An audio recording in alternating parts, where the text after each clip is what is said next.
पहला देश जिसने समुद्र में खोया अपना पहला शहर। दुनिया में कई देश जलवायु परिवर्तन और प्राकृतिक आपदाओं के कारण संकट का सामना कर रहे हैं, लेकिन इंडोनेशिया की राजधानी जकार्ता उन कुछ शहरों में से एक है जो समुद्र में डूबने की कगार पर है। ये दुनिया का पहला बड़ा शहर बन सकता है जो पानी में समा जाएगा। जकार्ता क्यों डूब रहा है? जकार्ता, जो इंडोनेशिया की राजधानी और सबसे बड़ा शहर है, तेजी से डूब रहा है।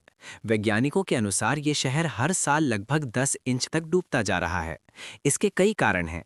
भूजल का अत्यधिक दोहन। शहर के अधिकांश हिस्सों में पीने और अन्य उपयोगों के लिए भूजल का अत्यधिक दोहन किया जाता है, जिससे भूमि धंसती जा रही है। समुद्री जल स्तर में वृद्धि। जलवायु परिवर्तन के कारण समुद्री जल स्तर तेजी से बढ़ रहा है, जिससे तटीय शहरों को खतरा है। बुनियादी ढांचे का भार। शहर में अत्यधिक जनसंख्या और भारी बुनियादी ढांचा भी जमीन के बैठने का एक बड़ा कारण है। कमजोर जल निकासी प्रणाली। शहर में उचित जल निकासी प्रणाली का अभाव है, जिससे बाढ़ की स्थिति और भी गंभीर हो जाती है। इंडोनेशिया की सरकार का समाधान। इंडोनेशिया की सरकार ने जकार्ता की बिगड़ती स्थिति को देखते हुए राजधानी को स्थानांतरित करने का ऐतिहासिक फैसला लिया है। नई राजधानी नुसांतारा।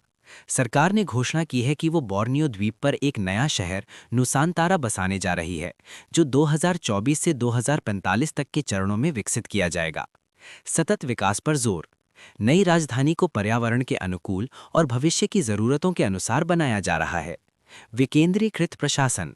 सरकार ने ये सुनिश्चित किया है कि केवल राजधानी ही नहीं, बल्कि अन्य क्षेत्रों का भी विकास हो, जिससे जनसंख्या का दबाव कम किया जा सके। क्या ये पहला उदाहरण है? ये पहली बार नहीं है जब कोई शहर समुद्र में डूबने की कगार पर है। दुनिया के कई अन्य तटीय शहरों को भी इस प्रकार की समस्या का सामना करना पड़ रहा है।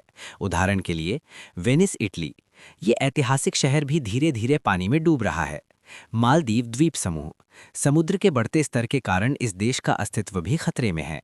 शंघाई, चीन। ये शहर भी जकार्ता की तरह भूमि धंसने की समस्या से जूझ रहा है। क्या जकार्ता का भविष्य अंधकारमय है? भले ही सरकार ने नई राजधानी बसाने का निर्णय लिया है, लेकिन ये तय नहीं है कि जकार्ता पूरी तरह से समुद्र में समा जाएगा। यदि सही कदम उठाए गए तो इस ऐतिहासिक शहर को बचाया जा सकता है।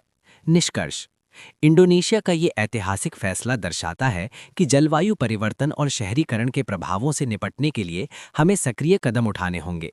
न केवल जकार्ता, बल्कि अन्य तटीय शहरों को भी इससे सीख लेकर सतत विकास और पर्यावरण संरक्षण की दिशा में कार्य करना चाहिए।